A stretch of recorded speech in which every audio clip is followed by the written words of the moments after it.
times that if it showed up anything, it showed up their inexperience. And it's a pity that having learned the experience in 9 hours, they then had to go to prison camp. Yes, the plan was actually that the South Saskatchewans would form a beachhead at Green Beach, holding both headlands and this Four Winds farm, which was inland on the left. And then the Camerons were to go through South Saskatchewans and go up the valley of the River Sea and capture what was thought to be a German headquarters, I believe, and an airfield at Arc, which was about 4 miles inland.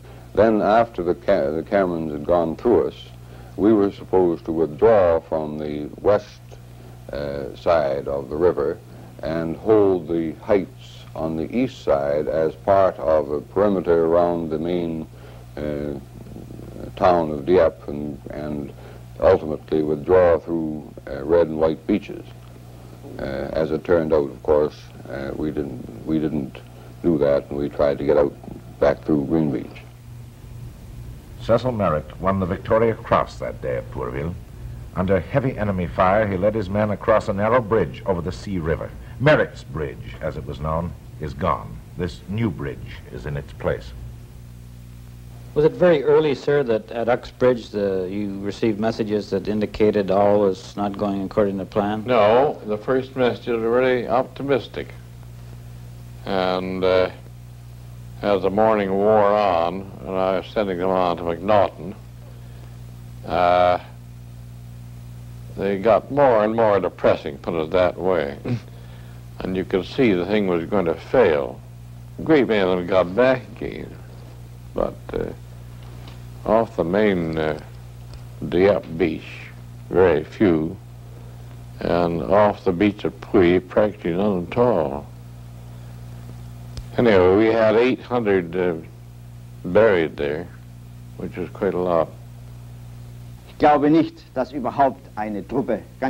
don't believe that any troops whatsoever, no matter of what nation, could have taken Puy under the circumstances. Ross Monroe went to Dieppe as a correspondent for the Canadian press. Well, of course, I recognize things were pretty nearly disasters at Puy. As soon as we got within 100 yards of the beach, our boat was in the last group of boats that went in. And there had been about 400 Royals try to get ashore at this, up until the point we got there. And our group of boats landed another 150, I suppose, or so. And when I got to Puy, it was just a carnage.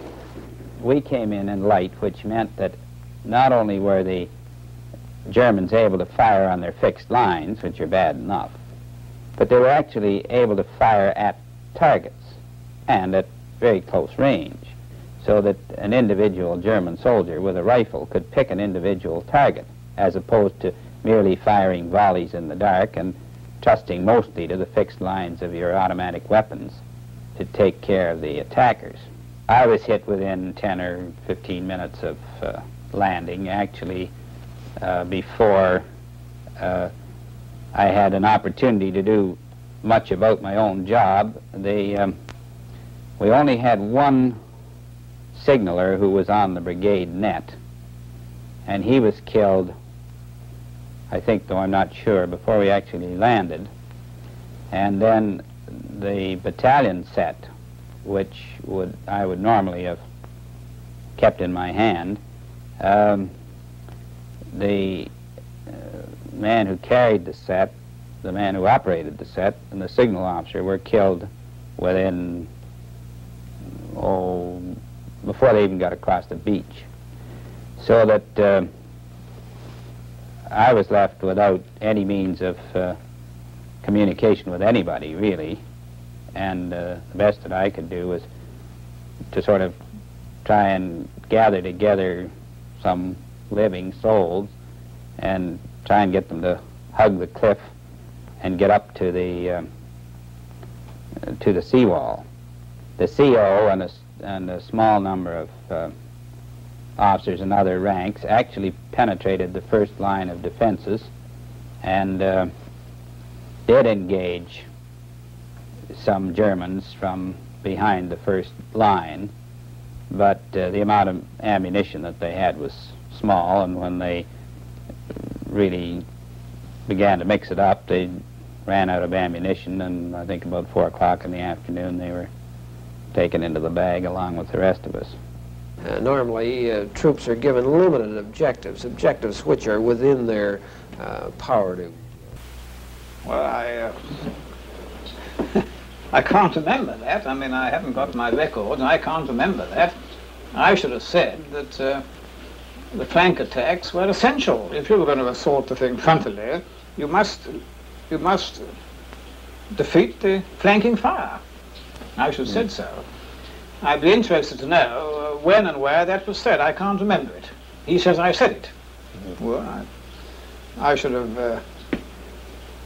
I'd like to see it. I have no recollection of having said that. I'm sure, of course, that General Montgomery was right in his assessment that the original plan would not have captured the town. There wouldn't have been time. That I've no doubt. He was right over that because he had far more experience than anybody we had at COHQ. Whether the frontal assault would have succeeded or not is a question which, of course, nobody can answer. As it turned out, the Germans had more troops in the area than we'd been led to expect. That made a difference. And, of course, it was a very much more complicated operation from the troops' point of view to carry it out as a direct assault than it would have been to land on the flanks. Was the choice of the Canadians a wise choice, in your opinion, sir, looking back now? Well, that's a question, really, I don't think that I can very well answer because I'm not a soldier. It was a very understandable choice. It's been explained in many history books that the Canadians were getting very impatient for action, understandably. On the other hand, of course, it was, to say the least of it, a bold decision to employ troops who hadn't been in action before on an operation which really called for a great deal of experience in that sort of battle. Anyhow, that was what happened. And the Commander-in-Chief, Home Forces at that time, was General Paget. Great friend of mine, very great friend. He died a couple of years ago. Very great friend, wonderful chap. And in conversation one day with General Paget, I said to him, I don't think it's right to use for this very tricky operation the Canadians. Not because they're not fine chaps, they are, but because they're totally inexperienced. Now, his view was that the Canadians had been a long time in England, they were very well trained, and they were becoming impatient. That was a word used, impatient.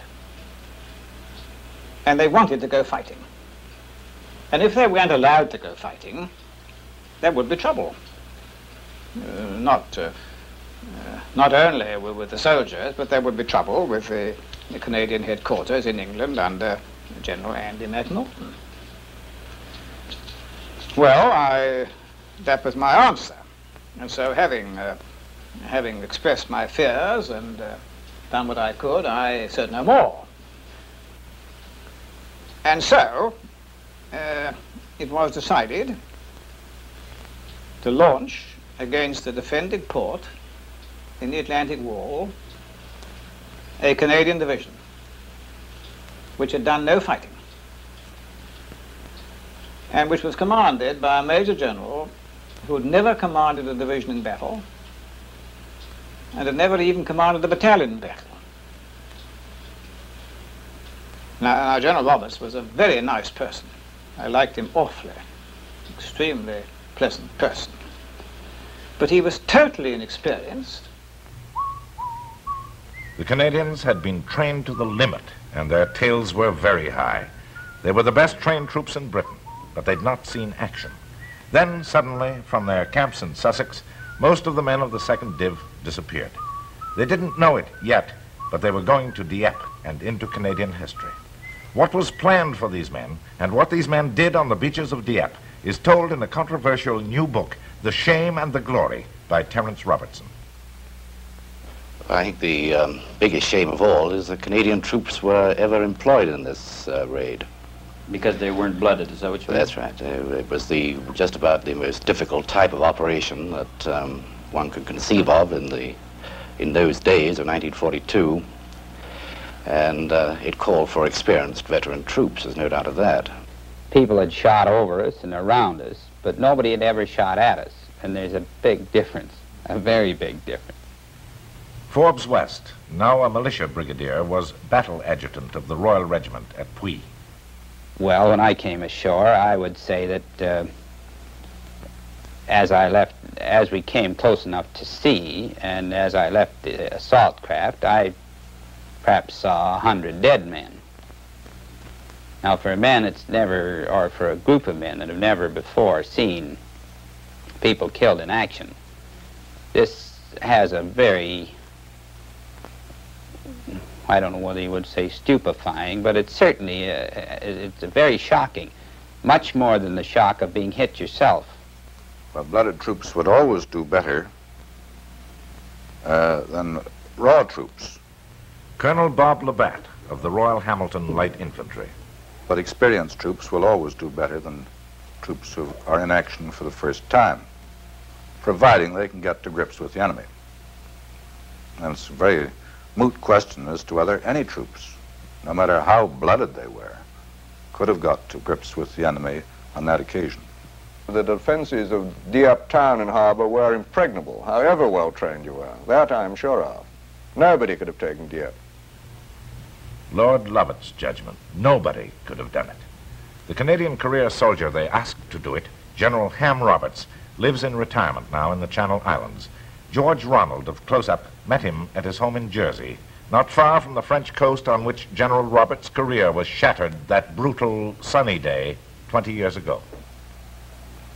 Do you recall that Monty himself was confident of success for you and your division?